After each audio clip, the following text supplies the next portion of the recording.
Thank you बैठ जाओ भाई, बैठ जाओ। बैठ जाओ अपनी जगह पे, बैठ जाए अपनी, बैठ जाए रफीउल्लाह। मुझे तरीका आता है फिर बैठने के लिए। आप तशरीफ रखें आपको, आप तशरीफ रखें प्लीज। मुझे पता है, प्लीज आप अपना लबाल, आप रफीउल्लाह हाथ से ना बढ़े प्लीज। आप बैठे प्लीज, बैठ जाओ जी। वाइंड अप करें प्लीज, वाइंड अप करें। जनाब स्पीकर, मुझे मालूम है कि सफों में खिलबिली मच गई है। मुझे मालूम है ये अगर इस तरह बात करता है तो निकालो उसको। परेशानी लाहक हो गई है। मुझे मालूम है परेशानी लाहक हो गई है। इसको अगर इस तरह बात करेंगे मैं निकालूंगा तुम्हें। आपकी बात को तस्लीम करते हुए कहता हूं, बैठ जाओ पाकिस्तान के लोगों, बैठ जाए प्लीज, मत परेशान हो। हाथी के दांत दिखाने की और चबाने की ओर। इसको लेके आओ, सिक्योरिटी वालों को लेके आओ। ये सिंध के बारे में जो कॉलिंग अटेंशन में कुछ अल्फाज जो है मैं उसको हज़फ करता हूं। मतरूका सिंध इस्तेमाल किए गए, उनको हज़फ किया जाए। जी एहसान इकबाल साहब, एहसान इकबाल साहब प्लीज। जी जनाब स्पीकर, ये आप हुकूमत की हालत देख लीजिए।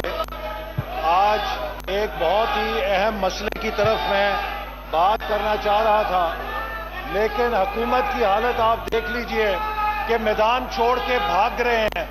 इनमें इतना हौसला नहीं है कि ये हमारी बात सुन सकें।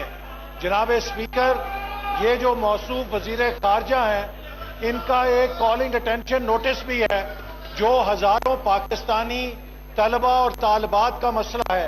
इनमें यह भी जुर्रत नहीं कि ये पाकिस्तान के नौजवानों के मुस्तकबिल के हवाले से यहां बैठकर उसका जवाब देते।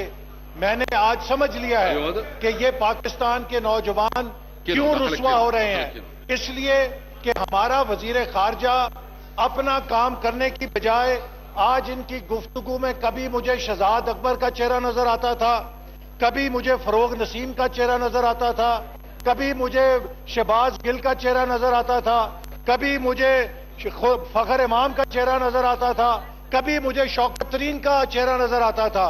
तो आज पता चला कि ये वजीर खारजा साहब अपने काम के अलावा सबका दूसरों के हिस्से में टांग अड़ा रहे हैं। इसलिए पाकिस्तान की खारजा पॉलिसी का ये हाल है।